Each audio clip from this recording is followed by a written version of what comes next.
What's up, y'all? We're at Toledo Bend. It's got giant fish, and this is what we're looking for today. Bigs only.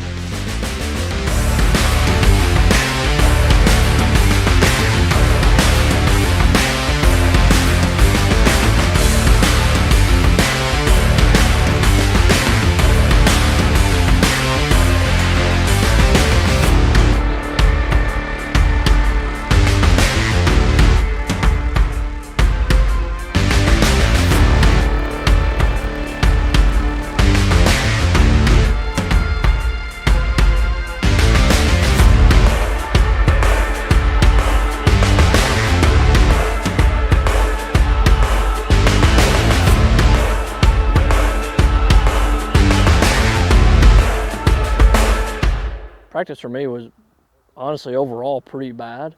I did a lot of things I had picked out before I got here. I went up north, fished some dirtier water, flipped bushes, swam a jig, fished shallow for probably 2 days. That's kind of what I thought might happen. It didn't work out for me. And then the rest of practice I spent pretty much from mid-lake around the ramp down towards the dam, fishing offshore, scanning for schools, and maybe looking for some beds. But I just mixed it up all week and never really got anything that I felt comfortable with. And we're on a really good place, so I think that the weights are going to shock us, even though that me and a few other guys here staying at the house, we've had hard practices and don't have much to go on. There's just too many big fish in this place, so I still think we're going to have to catch some fish, hopefully 13, 14 pounds a day, get a check. And I'm just kind of looking to survive. We had a good tournament at Eufaula, and if I could come out here with a top 60, top 50, I'd be pretty happy with that. But yeah, that's a wrap on practice. It was very peculiar, to say the least. It's one of the strangest practices I've had, as well as one of the toughest practices I've had in a long time. And by saying that, I just mean like I felt like I got a clue a few different times doing different things, and then I'd run that deal and I couldn't replicate it.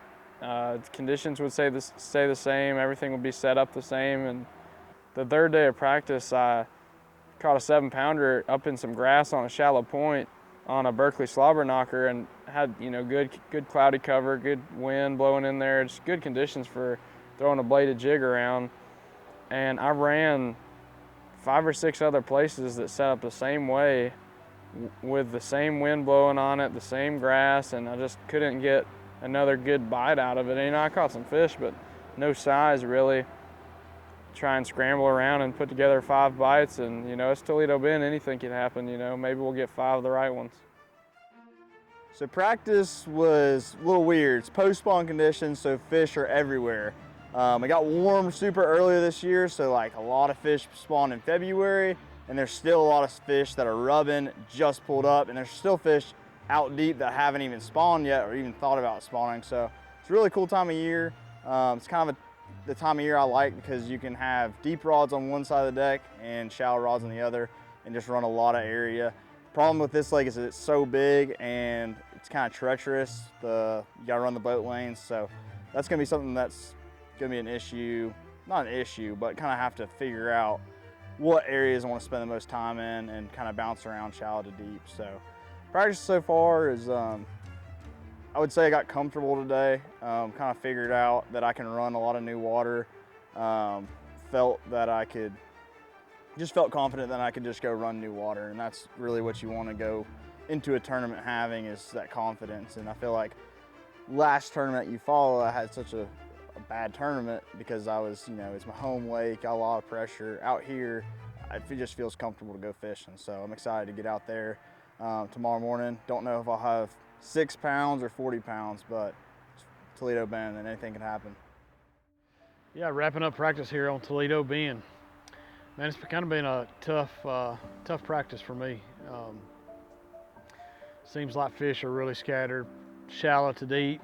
It's kind of hard to get a read on one way or the other. I've gotten a bite shallow, swimming a jig, flipping around, and I've caught them out in 30 feet of water. So, you know, so kind of all over the board. So tomorrow's just going to be probably going to cover some new water tomorrow and see what we can see if we can develop a new pattern or something that we hadn't saw in practice. Yeah, weight-wise for this tournament, you know, it's Toledo Bend. It's one of the, you know, the best lakes in the country right now. It's everybody's talking about how it's been on fire lately. With that being said, I'm sure guys are going to catch some big weight, but I don't think all across the board. I think 13 and a half will get a check, top 40, 13 and a half a day. I think winning weights, man's going to be in the low 60s. Man, it's still Toledo Bend. They're still going to catch them. You know, you got 225 of the best anglers in the world fishing for 9 coveted spots on the BASSMASTER ELITE series. And these Bass Opens guys, they know how to catch them. Everybody's been saying, oh, it's tough. Everybody always says that.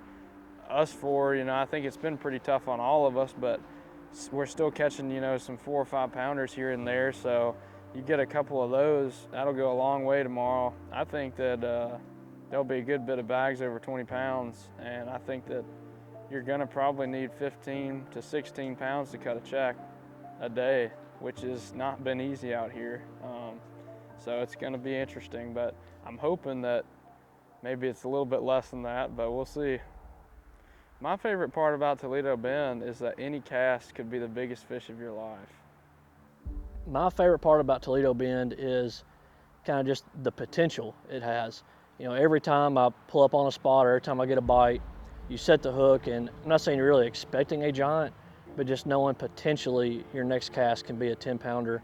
And with a tough practice like I've had, you know, just that potential is out there. I mean, a lot of people are weighing big fish, and, you know, potentially you can run across a few 8, 9, 10 pounders, and it can really turn your trip around. Yeah, well, the fishing for me hadn't been that great, so I wouldn't say the fishing, but you know, just running all over the lake. It's a very diverse lake. I mean, you can go run up the lake and fish shallow, dirty water. You can go down on the lower end and get some clear water. So, you know, the diversity it offers is really appealing to a fisherman.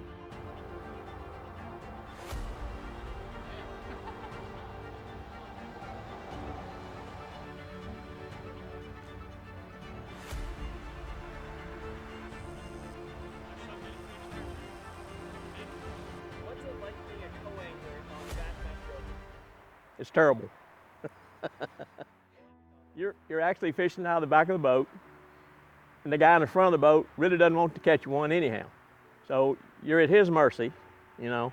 And the only reason I do this is to travel with these young kids and try to stay young, you know. But actually fishing out of the back of the boat as a co-angler, it's not fun. Especially if you draw a guy that you know more about fishing than he does.